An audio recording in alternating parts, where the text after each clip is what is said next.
전통 한방과 현대의학, 무엇이 진정 가족의 건강을 지킬 수 있을까?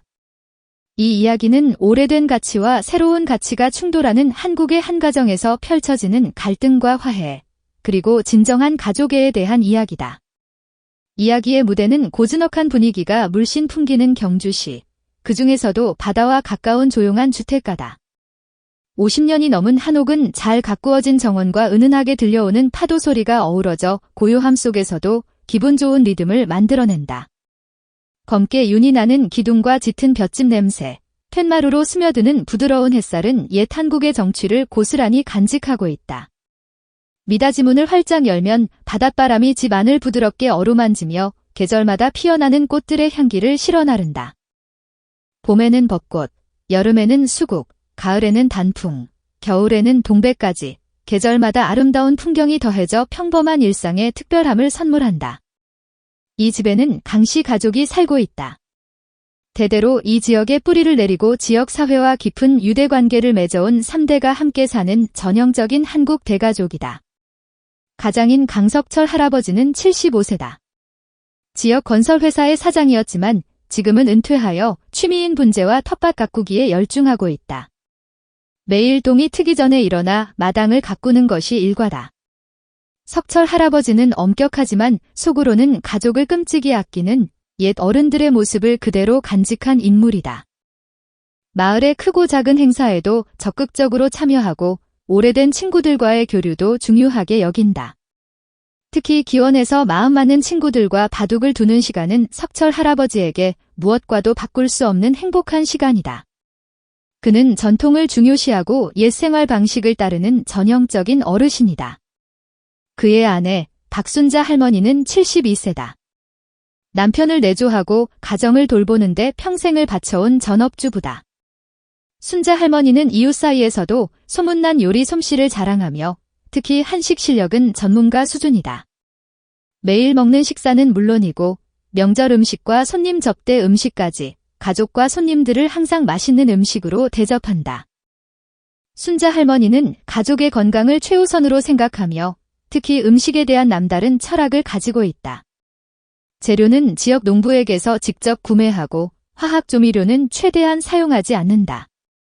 또한 민간요법에도 일가견이 있어 감기에 걸리면 생강차, 속이 좋지 않을 때는 매실 장아찌 등 옛 지혜를 활용하여 가족의 건강을 지켜왔다.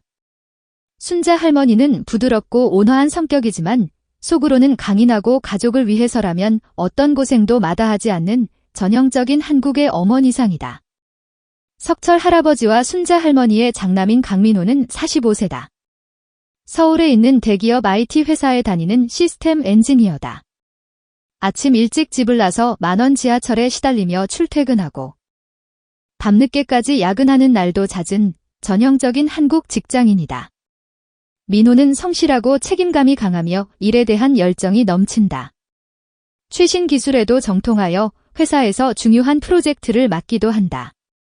하지만 일이 너무 바쁜 나머지 가족과 함께 보내는 시간이 부족한 것이 고민거리다. 주말에는 가족에게 헌신하려고 노력하지만 피로가 쌓여 집에서 뒹굴거리는 일도 많다. 그래도 민호는 가족을 사랑하고 가족을 위해 열심히 일하는 현대 한국 사회를 지탱하는 가장의 모습을 보여준다. 민호의 아내 이지은은 40세다. 서울의 한 대학 병원에서 간호사로 일하고 있다.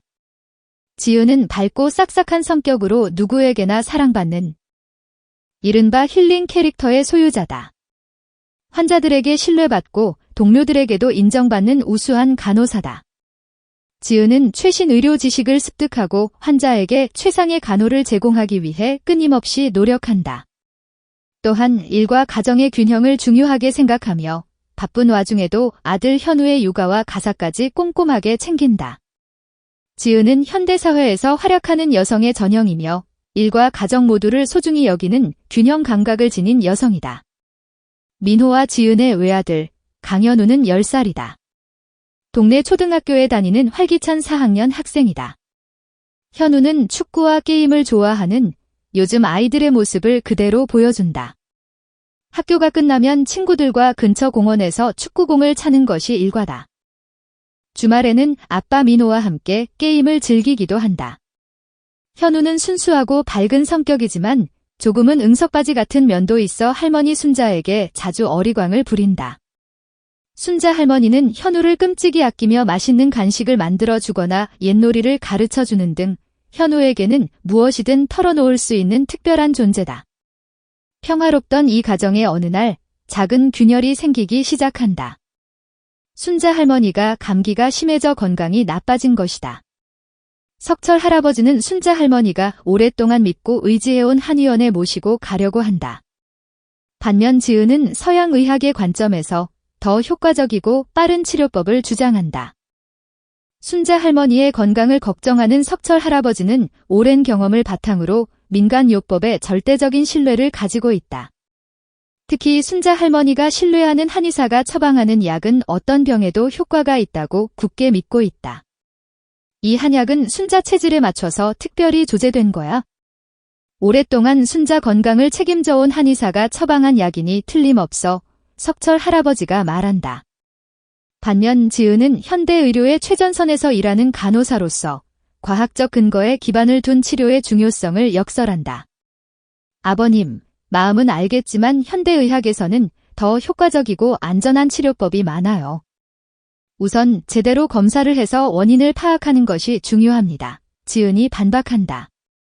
민호는 어머니와 아내 사이에서 이러지도 저러지도 못하며 두 사람의 말 모두 일리가 있다고 생각하지만 어떻게 해야 할지 몰라 그저 난감해할 뿐이다. 업무 스트레스까지 겹쳐 민호의 걱정은 날로 커져만 간다. 어머니 말씀도 이해가 가고 지은이 말도 맞는데 도대체 어떻게 해야 하는 거지? 민호는 머리를 감싸쥔다. 그리고 이순자 할머니의 건강 악화를 계기로 강씨 가족 사이에서는 식사, 건강관리, 육아 등 다양한 부분에서 전통적인 가치관과 현대적인 가치관의 갈등이 수면 위로 떠오르기 시작한다. 예를 들어 순자 할머니는 현우에게 옛놀이를 가르치려고 하지만 지은은 현우의 미래를 생각해 코딩이나 영어 학원을 보내고 싶어 한다. 또한 순자 할머니는 가족의 건강을 위해 매일 먹는 음식에 세심한 주의를 기울이지만 지은은 바쁜 일상 속에서 편리한 냉동식품이나 반찬을 이용하는 것도 필요하다고 생각한다. 순자 할머니는 전통과 경험을 중시하고 지은은 효율성과 합리성을 중요하게 생각한다. 어느 쪽이 옳고 그르다고 단정 지을 수는 없다. 하지만 각자의 가치관 차이는 서서히 강씨 가족의 일상에 파문을 일으키고 가족 간의 골을 깊게 만든다. 이 이야기는 단순한 고부 갈등을 넘어 현대 한국 사회가 겪고 있는 세대 간의 가치관 차이, 그리고 전통과 혁신 사이에서 갈등하는 사람들의 모습을 그린 보편적인 이야기다. 과연 강씨 가족은 이 가치관의 대립을 극복하고 진정한 가족의 정을 되찾을 수 있을까? 그리고 그들이 발견한 가족의 건강을 지키는 데 있어 가장 중요한 것은 무엇일까? 미연은 꼿꼿하게 자신의 주장을 굽히지 않는 춘자의 태도에 할 말을 잃었다. 성철의 힘겨운 숨소리와 헛소리처럼 반복되는 힘들어 라는 말만이 고요한 방 안에 울려 퍼졌다. 미닫이문 사이로 스며드는 저녁 노을은 방 안을 붉게 물들이며 마치 성철의 꺼져가는 생명의 불꽃을 암시하는 듯 했다. 이대로라면 정말 늦어버릴지도 모른다. 미연은 더 이상 참을 수 없어 다시 춘자에게 애원했다. 어머니, 제발요. 지금 당장 구급차를 불러요. 이대로는 아버님이... 미연의 목소리는 공포와 초조함으로 떨리고 있었다. 하지만 춘자는 마치 미연의 목소리가 들리지 않는다는 듯 조용히 성철의 이마에 물수건을 얹고 부드럽게 땀을 닦아주고 있었다. 그 손길에는 애정이 가득했지만 어딘가 현실과 동떨어진 것처럼 보이기도 했다. 미연아, 너는 아무것도 모르는구나. 성철 씨는 강한 사람이야. 분명 이 고비도 이겨낼 거야. 나는 성철 씨를 믿어. 춘자는 조용히 하지만 단호한 의지를 담아 말했다. 그 눈동자에는 강한 신념과 깊은 애정이 깃들어 있었다. 미연은 춘자의 말에 강한 이질감을 느꼈다. 분명 성철은 강한 사람일지도 모른다. 하지만 아무리 강한 사람이라도 병 앞에서는 속수무책이다.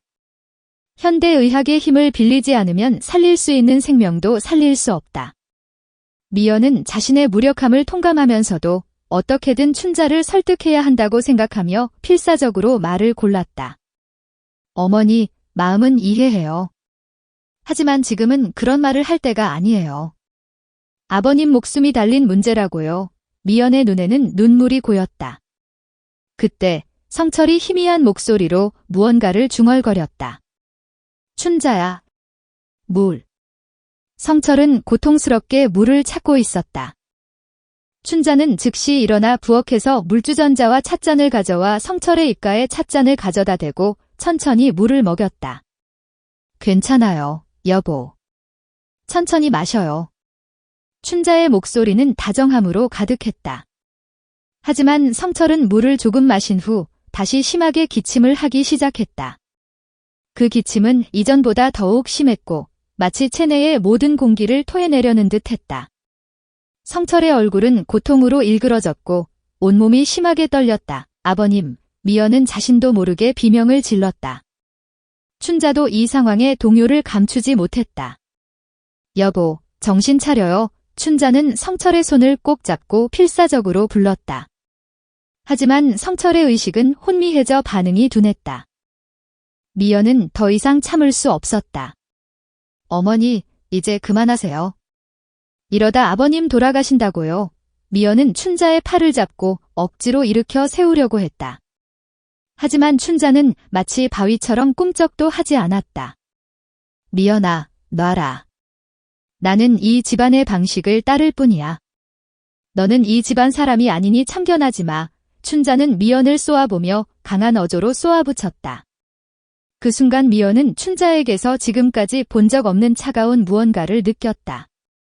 그것은 마치 전통과 관습이라는 사슬에 얽매여 꼼짝달싹 못하는 사람의 절망적인 외침처럼 들리기도 했다. 미연은 춘자의 과거에 대해 깊이 생각해 본 적이 없었다. 하지만 지금 이 순간 미연은 춘자의 인생과 그녀가 짊어져 온 고뇌에 대해 상상하지 않을 수 없었다. 춘자는 이 지역의 유서 깊은 집안에서 태어났다. 어린 시절부터 엄격한 아버지와 전통을 중시하는 어머니 밑에서 자랐다. 춘자의 집안은 대대로 이 지역의 명망 있는 가문이었고 가문을 지키는 것은 춘자에게 가장 중요한 사명이었다. 그녀는 어린 시절부터 서예, 꽃꽂이, 다도 등 한국의 전통 문화를 배우며 현모양처가 되기 위한 엄격한 교육을 받았다. 하지만 춘자는 사실 화가가 되고 싶었다. 그림 그리는 것을 좋아했고 시간만 나면 붓을 들고 풍경과 꽃을 화폭에 담았다. 그녀의 그림은 섬세하고 아름다웠고 보는 이의 마음을 사로잡았다. 하지만 그녀의 아버지는 여성이 화가가 되는 것을 허락하지 않았다. 여자는 집안을 지키고 남편을 내조하는 것이 본분이다. 그림 그리는 것은 쓸데없는 짓이다. 아버지는 춘자의 그림을 모두 불태워 버렸다. 춘자는 깊은 상처를 입었다. 하지만 아버지에게 반항할 수 없었다. 자신의 꿈을 포기하고 아버지가 정해준 남자와 결혼하는 것을 받아들였다. 그리고 결혼 후에도 남편과 시부모님을 따르며 전통적인 한국 여성으로 살아왔다. 자신의 감정을 억누르고 항상 주위의 기대에 부응하기 위해 노력했다. 성철과의 결혼도 춘자에게는 부모님이 정해준 인연이었다. 성철은 말수가 적고 서툰 남자였지만 도예가로서의 재능은 누구나 인정하는 실력이었다. 춘자는 성철이 빚어내는 힘있고 아름다운 도자기에 마음을 빼앗겼다. 그리고 말수는 적지만 따뜻하고 성실한 성철의 인품에 점차 애정을 느끼게 되었다. 하지만 결혼 생활은 결코 쉽지 않았다. 시부모님은 엄격하고 전통을 중시하는 분들이었다. 춘자는 아침부터 밤까지 집안일에 시달리고 시부모님을 수발하느라 자신의 시간은 거의 없었다. 아이를 낳지 못하는 것도 춘자에게는 큰 고통이었다. 당시 한국에서는 여성이 아이를 낳아야 비로소 어른으로 인정받는 풍조가 있었다. 아이를 낳지 못하는 여성은 쓸모없는 사람으로 여겨져 억울하고 힘든 시간을 보내는 것이 일반적이었다. 춘자 역시 시부모님에게 수없이 싫은 소리를 들으며 고통스러운 시간을 보냈다. 하지만 춘자는 결코 약한 모습을 보이지 않았다. 아무리 힘든 일이 있어도 항상 웃음을 잃지 않고 주위 사람들을 배려하고 따뜻하게 대했다. 자신의 고통을 누구에게도 털어놓지 않고 혼자 짊어져 온 것이다.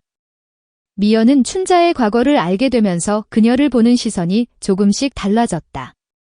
춘자는 결코 고집세고 꽉 막힌 사람이 아니었다. 그저 자신이 믿는 길을 묵묵히 걸어온 것뿐이었다. 그리고 그 삶의 방식은 그녀가 자라온 환경과 경험을 바탕으로 형성된 것이며 그녀 나름대로 가족을 지키기 위한 최선의 애정 표현이었을지도 모른다. 하지만 그럼에도 불구하고 미연은 춘자의 방식에 동의할 수 없었다. 성철의 생명이 위태로운 지금, 전통과 관습보다 우선해야 할 것이 분명히 존재했다. 미연은 춘자를 설득하기 위해 마지막 수단을 쓰기로 결심했다. 어머니, 아버님이 진정으로 원하시는 게 무엇이라고 생각하세요? 미연은 조용히, 하지만 힘주어 춘자에게 물었다. 춘자는 미연의 말에 흠칫 놀란 표정을 지었다. 아버님은 항상 어머님을 가장 먼저 생각하셨어요. 어머님이 만들어주시는 음식을 항상 맛있게 드셨죠. 어머님이 꽂아두신 꽃을 보며 항상 예쁘다고 말씀하셨고요. 어머님이 웃는 모습을 보시는 게 아버님에게는 가장 큰 행복이었어요. 미연은 성철과의 추억을 하나하나 정성스럽게 이야기하기 시작했다. 아버님은 전통을 중요하게 생각하시는 분이셨어요. 하지만 그보다 더 가족을 사랑하고 가족의 행복을 바라셨어요. 만약 아버님이 지금 여기 계시다면 뭐라고 말씀하실까요? 분명 춘자야, 내가 하고 싶은 대로 하렴이라고 말씀하실 거예요. 아버님은 어머님이 자신의 의지대로 자유롭게 살기를 누구보다 바라셨을 거예요.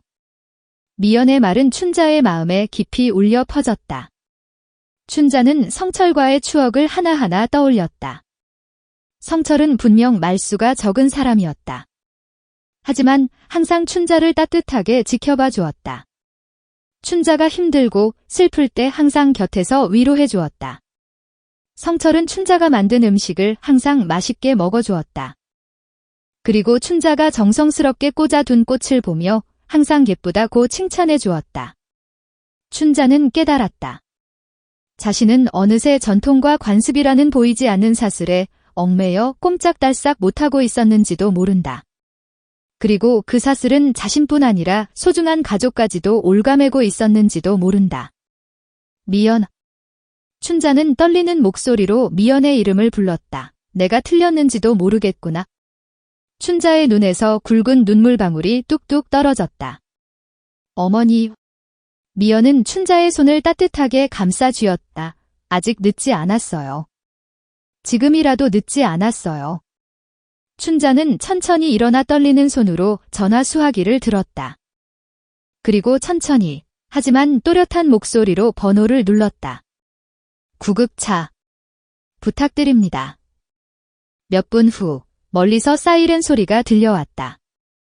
구급차는 금세 오래된 한옥에 도착했고, 성철은 구급대원들에 의해 들것에 실려 병원으로 이송되었다. 춘자는 구급차에 함께 타 성철의 손을 꼭 잡은 채 미안해요, 여보. 내가 틀렸어요 라고 되뇌며 계속 사과했다. 미연은 그런 춘자의 모습을 보며 가슴이 찢어지는 듯한 고통을 느꼈다. 병원에 도착한 성철은 곧바로 중환자실로 옮겨져 긴급 수술을 받았다. 수술은 몇 시간 동안 이어졌고 춘자와 미연은 수술실 앞에서 숨죽이며 수술이 무사히 끝나기를 기도했다. 길고 긴 시간이었다. 마치 영원과도 같은 시간이 느리게 흘러갔다. 그리고 마침내 수술실 문이 열리고 담당 의사가 나왔다. 수술은 성공적으로 끝났습니다. 하지만 아직 안심할 단계는 아닙니다.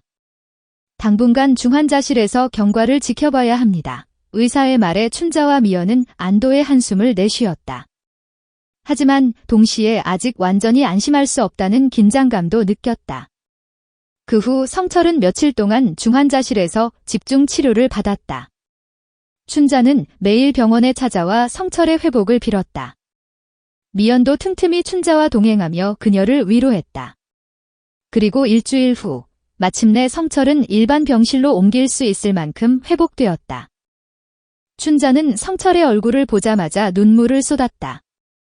여보, 다행이에요. 정말 다행이에요. 춘자는 성철의 손을 꼭 잡고 몇 번이고 감사의 말을 되풀이했다. 성철은 아직 말을 할 수는 없었지만 춘자의 손을 따뜻하게 잡아주었다. 그 손은 비록 약했지만 춘자의 사랑을 느끼고 있다는 듯 따뜻했다. 이 일을 계기로 춘자는 크게 변화했다. 전통적인 생각에 얽매이지 않고 현대의학의 중요성을 이해하게 되었다. 그리고 미연의 의견에도 귀를 기울이게 되었다. 미연아, 이제부터는 너에게 많이 배워야겠구나. 춘자는 쑥스러운 듯 하지만 기쁜 표정으로 미연에게 말했다. 나는 옛날 사람이라 새로운 것을 배우는 게 쉽지 않겠지만 노력할게. 어머니. 미연은 춘자의 말에 감동했다. 저도 어머니께 많이 배우겠습니다. 미연은 춘자와의 사이에 깊은 유대감이 싹트고 있음을 느꼈다. 그것은 단순한 고부관계를 넘어선 인간 대 인간으로서의 깊은 이해와 존경을 바탕으로 한 새로운 관계였다.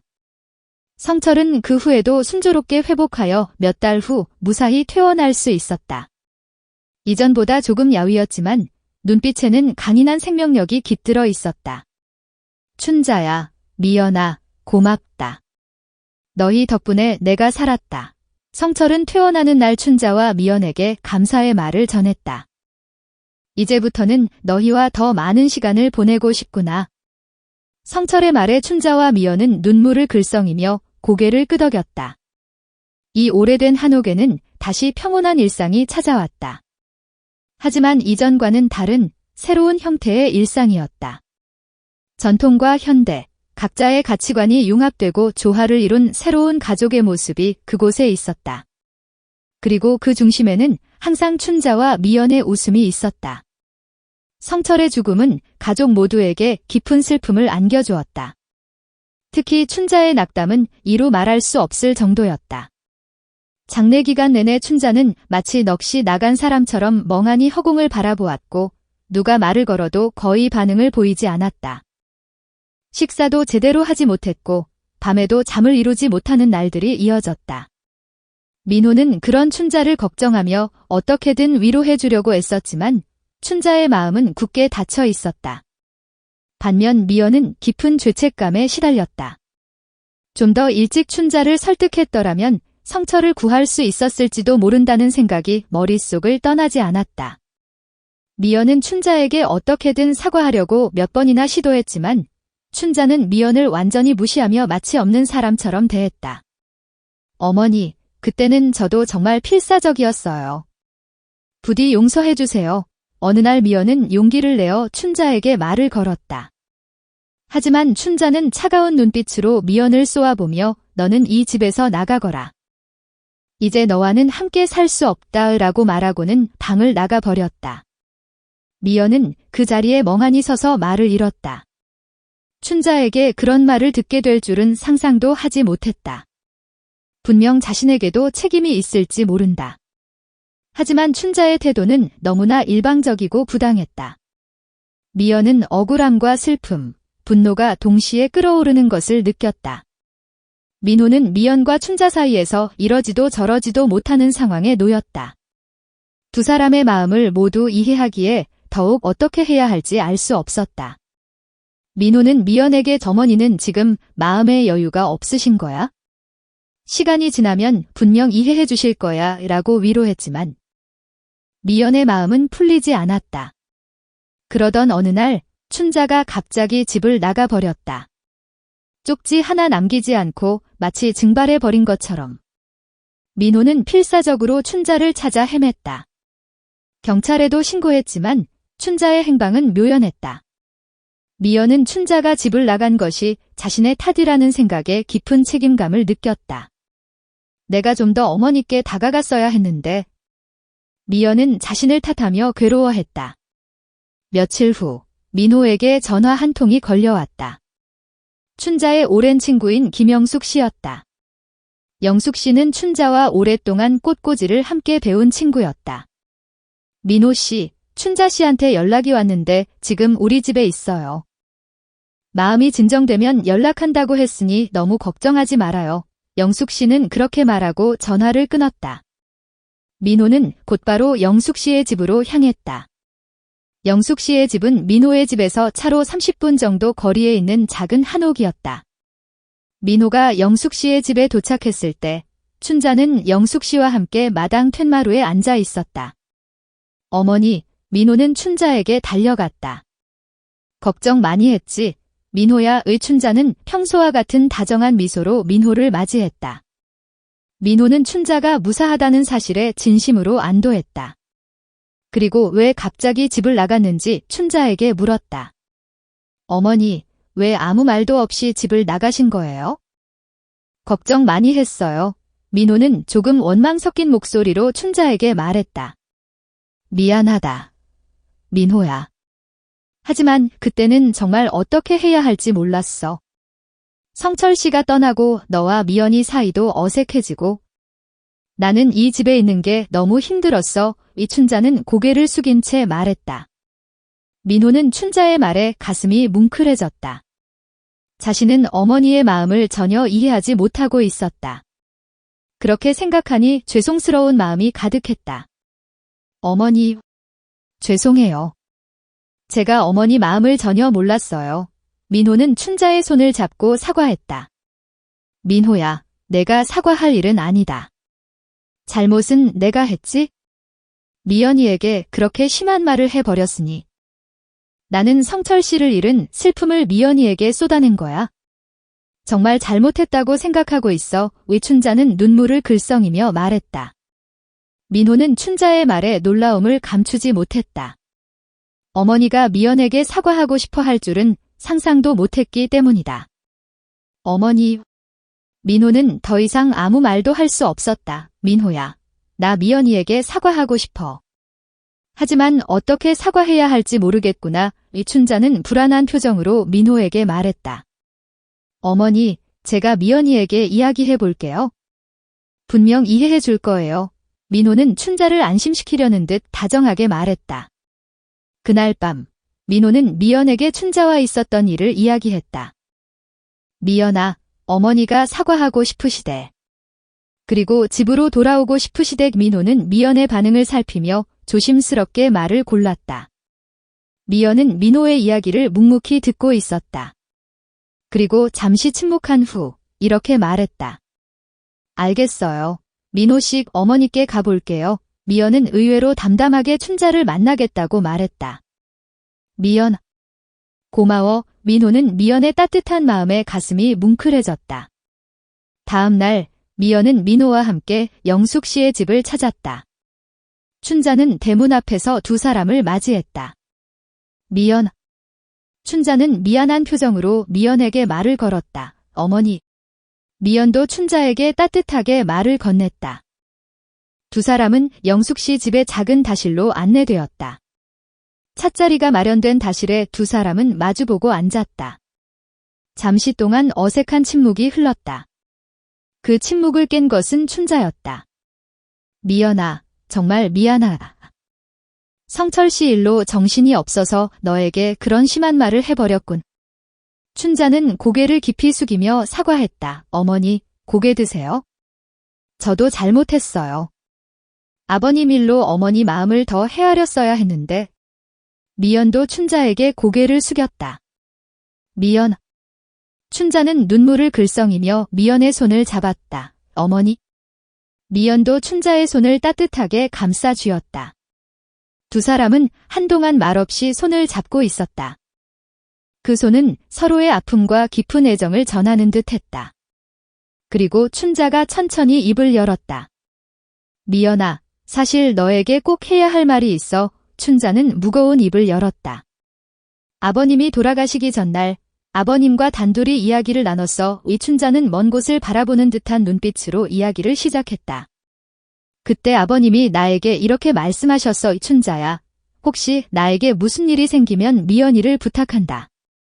그 아이는 아직 어리고 이 집안에 대해서도 잘 모르니 내가 잘 보살펴 주거라 으라고. 미연은 춘자의 말에 큰 충격을 받았다. 성철이 그런 말을 했을 줄은 전혀 몰랐기 때문이다. 아버님이. 미연은 말을 잇지 못했다. 아버님은 너를 많이 걱정하셨어. 내가 이 집에 잘 적응할 수 있을지, 너를 친딸처럼 생각하셨어. 이춘자는 눈물을 글썽이며 말을 이었다.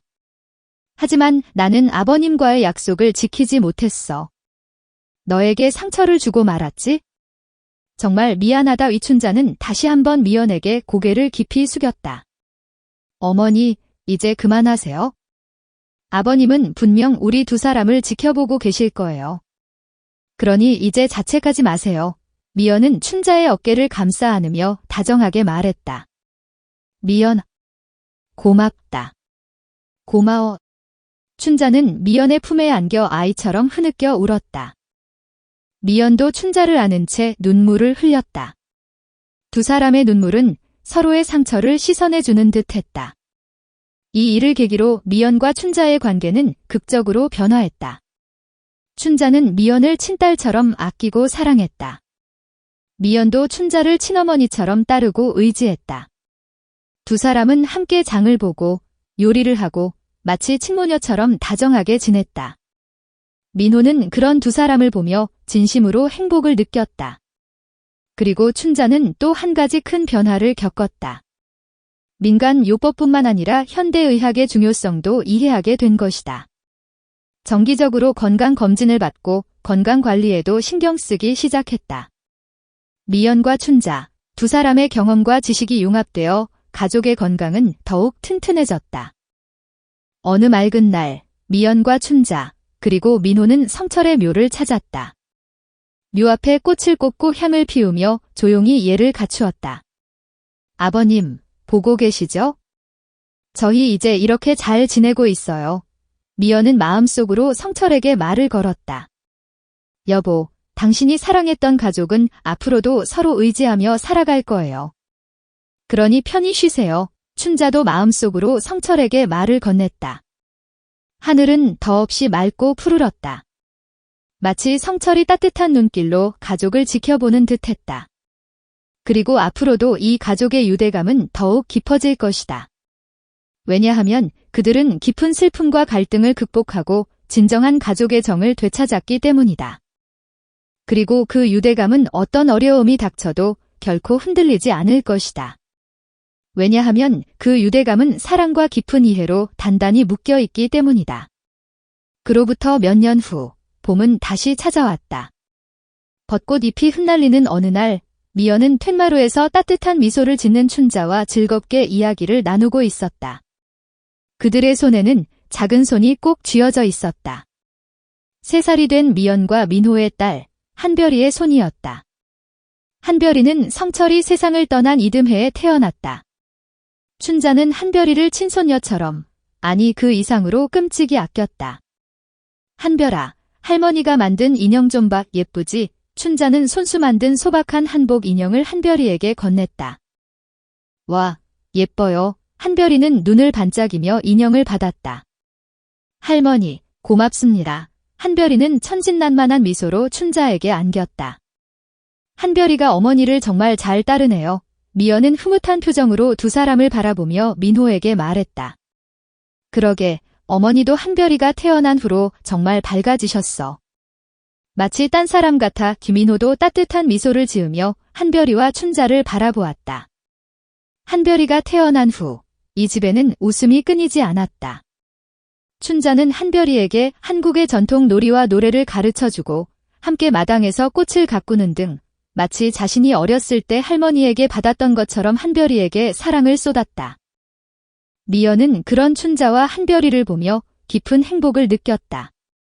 어느 날 미연은 춘자에게 다시 한번 사과의 말을 전했다. 어머니, 그때는 정말 죄송했어요. 미연아, 이제 그 이야기는 그만하자. 미연아, 이제 그 이야기는 그만하자. 지난 일을 계속 후회해봤자 소용없어. 춘자는 따뜻한 미소를 지으며 미연의 손을 잡았다. 그것보다 우리는 앞으로 어떻게 살아갈지 생각해야 해. 어머니 말씀이 맞아요. 한별이를 위해서라도 우리는 앞을 보고 살아가야죠. 미연은 춘자의 말에 힘차게 고개를 끄덕였다.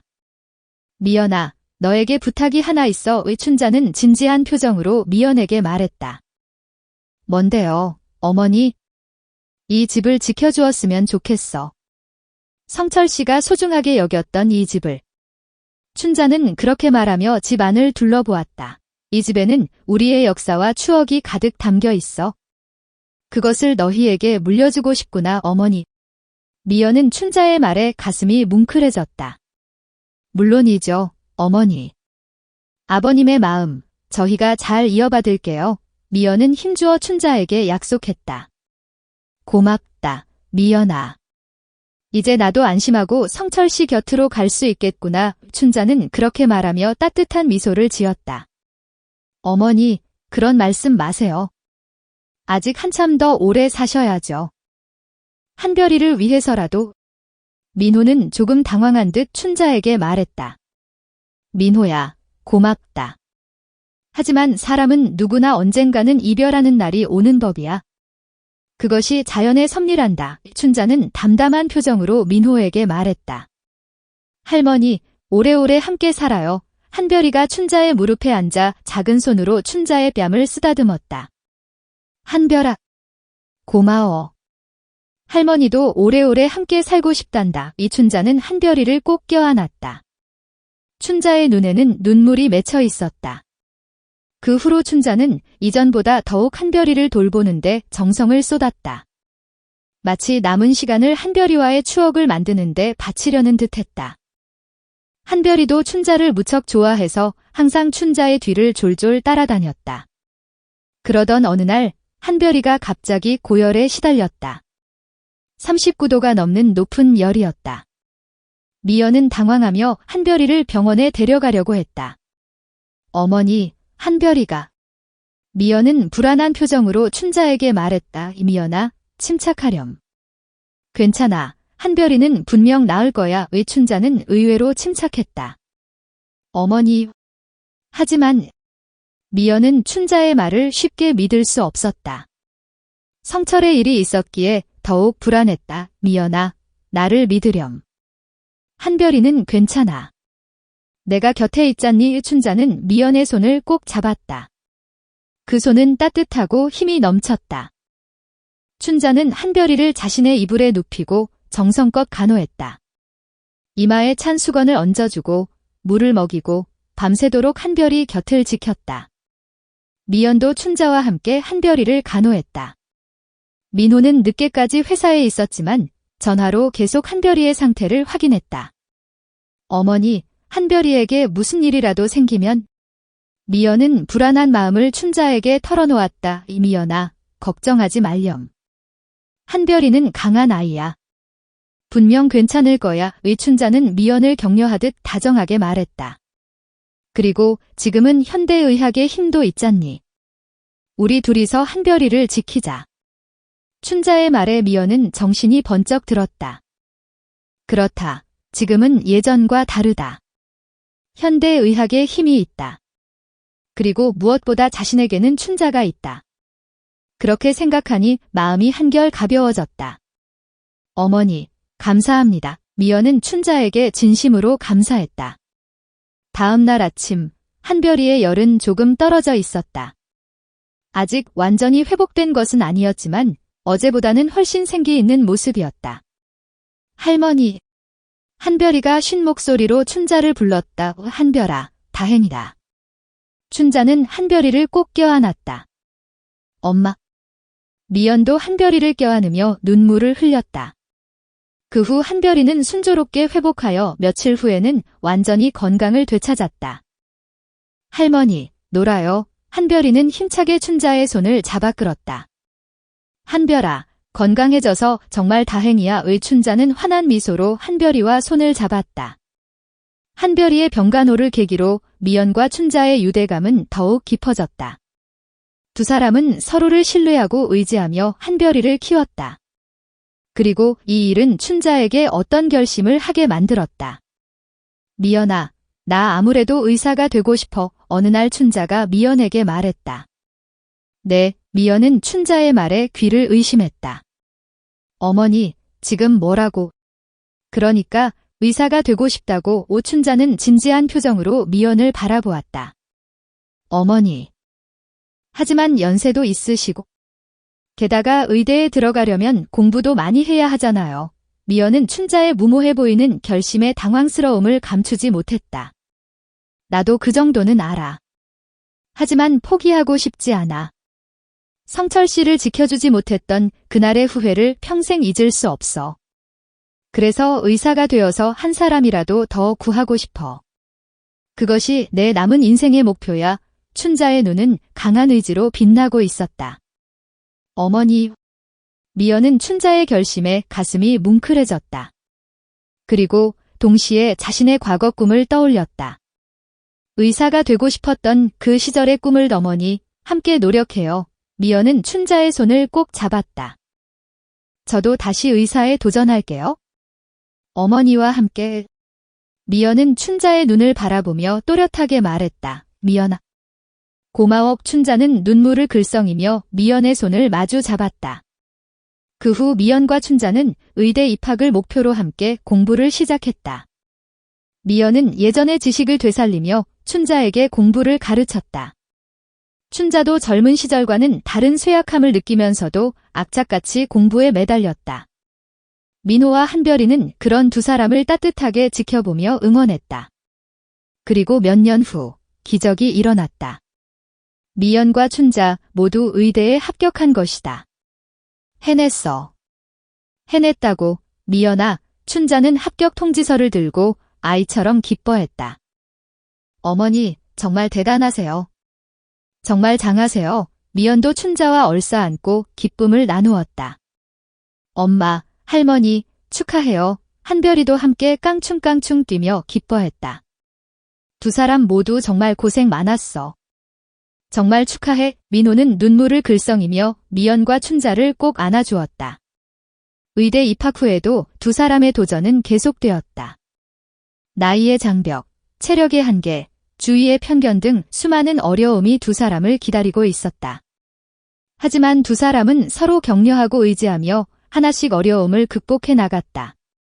그리고 입학 6년 후 미연과 춘자는 나란히 의사 국가시험에 합격하여 마침내 의사가 되었다. 졸업식 날, 미연과 춘자는 밝은 표정으로 졸업장을 받았다. 어머니, 드디어 해냈어요. 미연은 감격스러운 마음으로 춘자에게 말했다. 그래, 미연아. 내 덕분이야.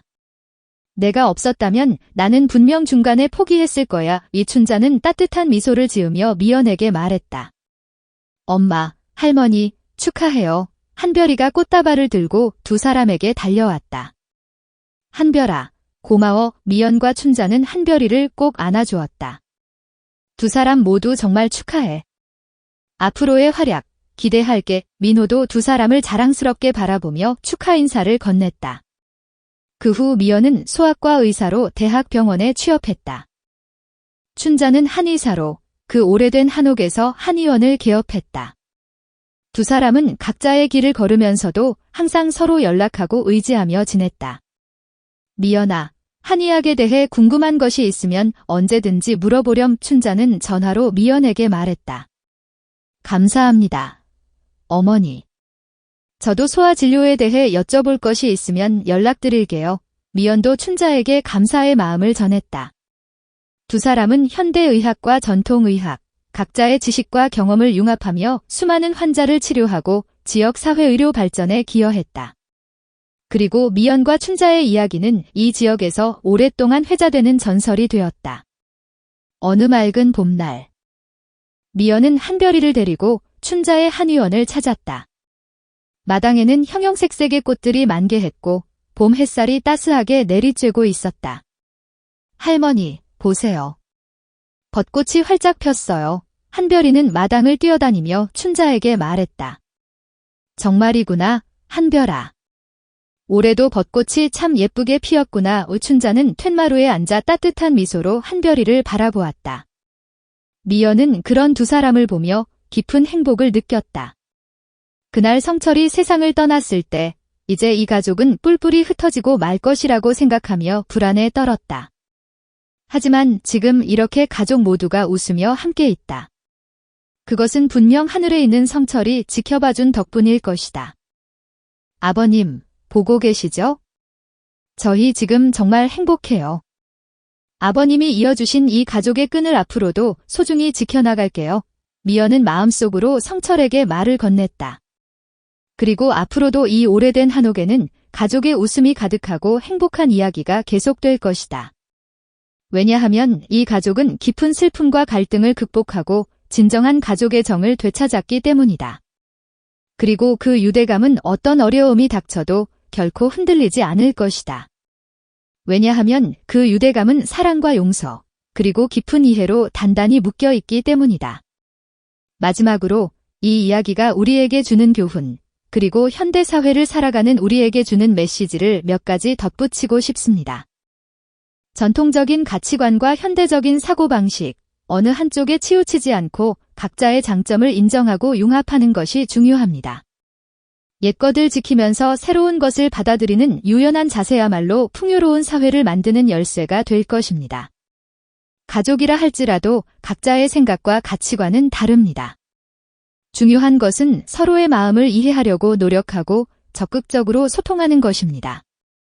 말하지 않으면 전달되지 않는 것이 많습니다. 평소에 감사하는 마음과 사랑하는 마음을 말로 표현하는 것을 습관으로 삼는 것이 좋습니다. 인간은 누구나 실수를 합니다. 중요한 것은 실수를 탓하는 것이 아니라 서로 용서하는 것입니다. 과거에 얽매이지 않고 미래를 향해 함께 나아가는 것이 진정한 화해로 이어질 것입니다. 나이가 들어도 새로운 일에 도전하는데 늦은 때는 없습니다. 꿈과 목표를 가지고 그것을 향해 끊임없이 노력하는 것은 인생을 풍요롭게 하고 살아가는 활력소가 됩니다. 어려움에 직면해도 포기하지 않고 계속 전진하는 것이 중요합니다. 이 이야기는 생명의 소중함, 그리고 가족의 유대감의 중요성을 다시 한번 일깨워줍니다. 당연하게 여기며 보내는 일상이 실은 무엇과도 바꿀 수 없는 기적의 연속이라는 것을 잊지 말고 하루하루를 소중히 살아가야 할 것입니다. 이 이야기가 여러분의 마음에 따뜻한 울림을 남겼기를 바랍니다. 그리고 이 이야기가 여러분이 더 나은 미래를 만들어가는데 작은 보탬이 되기를 진심으로 바랍니다.